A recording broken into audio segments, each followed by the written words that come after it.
So I think this might help you out to figure out what's going on with that kiddo.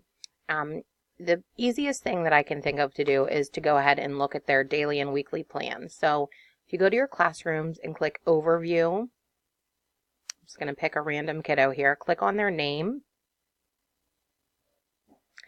And then across these tabs up here, if you click Plan, you can click Weekly Plan. And this will show you everything that that kiddo has scheduled. So this will be an easy way for you to see quickly exactly what they see on their daily plan or their weekly plan.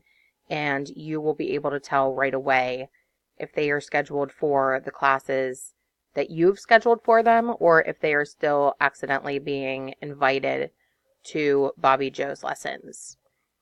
It also shows you here all of the lessons that they have to do for the day that you've assigned. So it's kind of nice to be able to see at a quick glance what they've already completed, what lessons they have, and so on. Hope that helps.